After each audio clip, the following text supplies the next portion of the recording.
Good morning, Facebook people of the Facebook.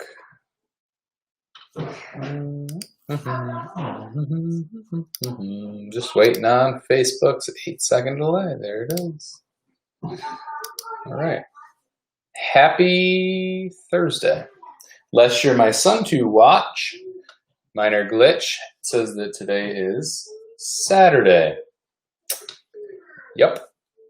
Nothing like looking at your watch and thinking that it's the weekend. All right, let's test to make sure this is working. That way. Yes, it is. Awesome. All right, super. Good morning. Good morning. And Twitch is active. So, good morning, folks. Welcome to Thursday. Slightly overcast day, but I do believe we are not supposed to get rain. So hopefully you can do like I always say, get your butts outside, get some stuff done. If you're still at home in quarantine, what's up, Mr. Matt? If you're still at home in quarantine, then you can get some stuff done. And if you're not home in quarantine, I hope you are driving safely to work while watching this. Probably shouldn't be doing that, by the way. I know Matt used to do that, but he was driving a truck and, they own the road. So today is about perspective. I started listening to a new book. Mike Seor recommended it. Dan Crenshaw is the author. The book is Fortitude. Just started listening to it. It's very good so far. I mean, literally, I'm probably an hour in, a little bit less than that. I think it's probably a 5-hour book. But he brings up a couple of good points about throughout his life. He was a Navy SEAL. He has lost one eye. He's also, I believe, he's a congressman. And a lot of it goes back to perspective and the perspective that we place on things. And I think that that's very fitting in this day and age, especially with everything that we've got going on. So it kind of got me thinking, so I was listening and then I paused it and I was kind of thinking about that a little bit when he was talking about perspective. And I was like, man, everybody recently, since March, which is not recent anymore since we're in just about June, but everybody, has had very, very often, I feel like a lot of people have this like, why me mentality. And good morning, Mother. Good morning, Alyssa.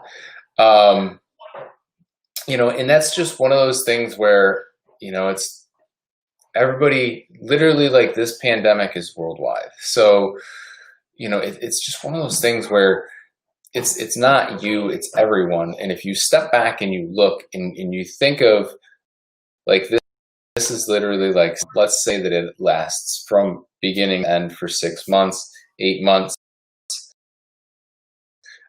Races are canceled. You life for these races, what do you think? Or you've been preparing for them for years.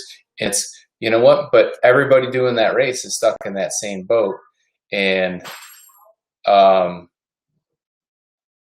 Alicia. Okay.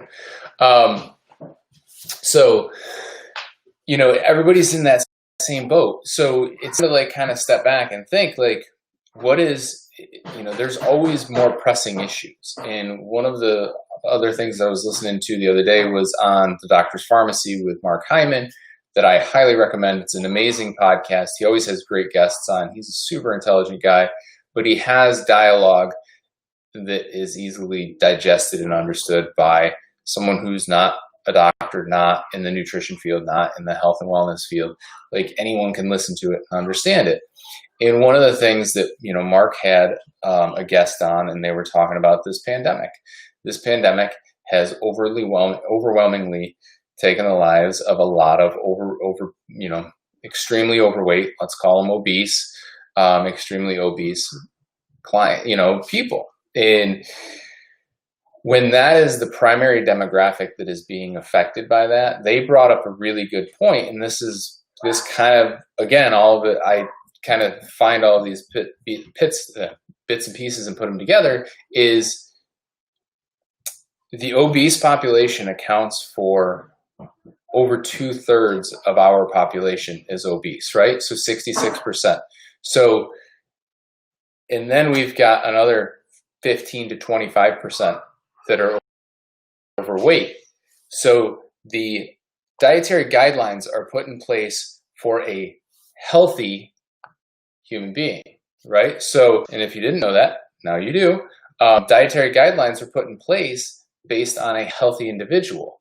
When the overwhelming majority, literally like 80-something% of your population is not healthy from perspective, like, and I mean, in no bullshit, like 80%, like there's no questions about that. Whether you want to look at waist to hip circumference measurements, whether you want to measure through BMI, body fat percentage, any of that, our population's unhealthy. Like 8 out of 10 people who listen to this are not healthy, which is disgusting, which is horrible. So when we put that into perspective, the population is only 20%. So only 20% of the people in the world are considered healthy. Let's just say the United States, because I don't know the metrics for some of the other countries. We'll stick with the United States. 20% of the population of the United States is considered healthy.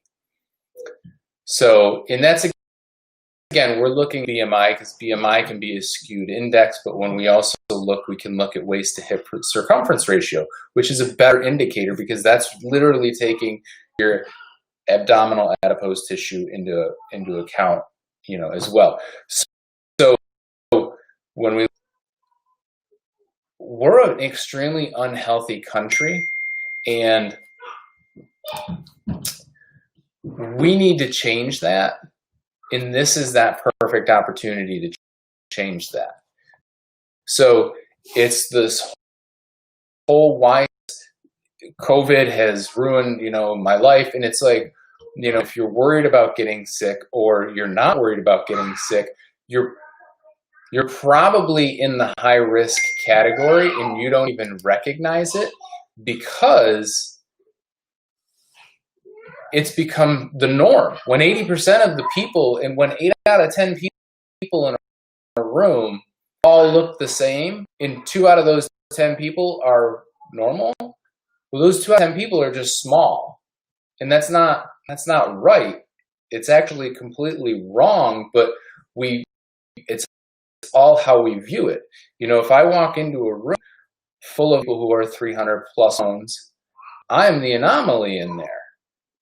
But really, shouldn't it be the other way around, that they're the anomaly because we should be striving to have people who are of a normal, healthy body weight, body composition?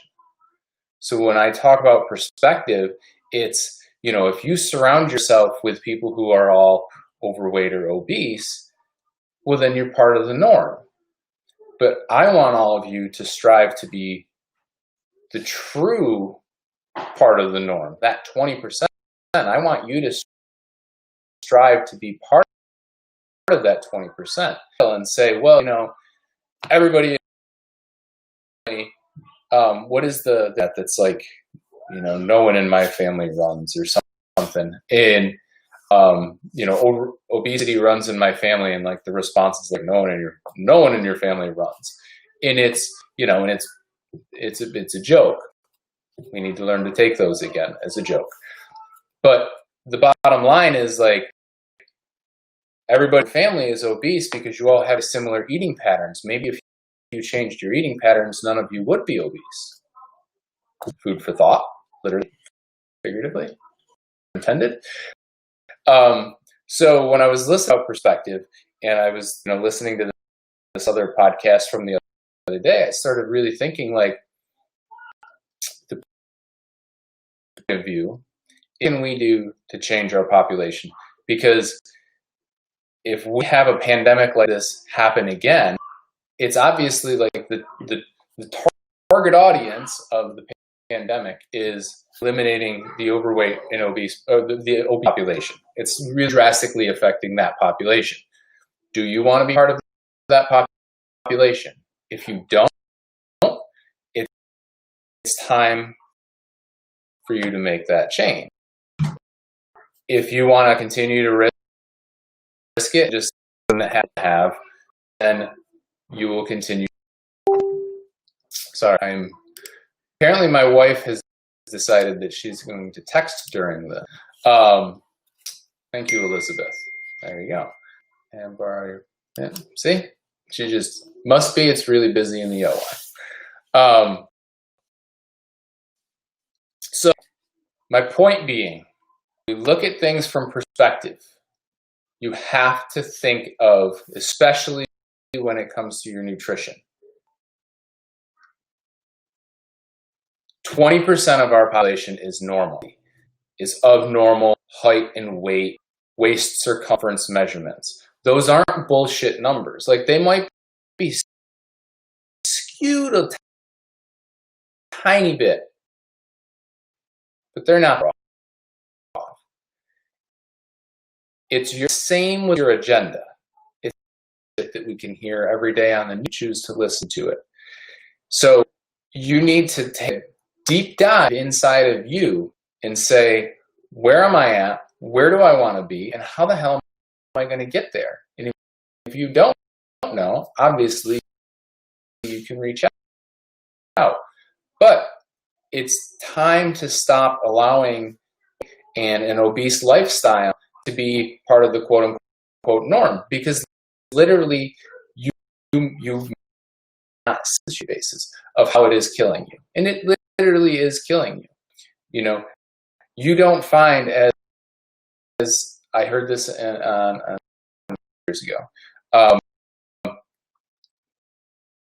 there was an ER doc that worked in Cleveland, and she made a complete transformation out of the hospital work. I believe it was ritual. And, you know, he was like, why would, that's a crazy change. And she goes, how many obese people do you see in their 80s? How many obese people do you see in their 90s? And he's like, maybe 2 or 3. And she's like, I didn't see any ever in a hospital. It occurred to me one day, and she's, it's because they're fine with being dead by 80. Continue living your lifestyle. If you aren't fine with that,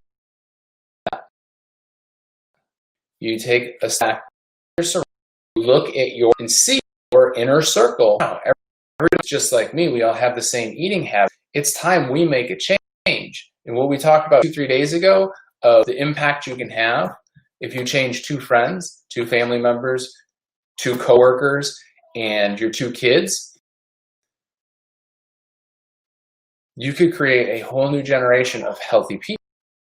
But again, you have to look at it from the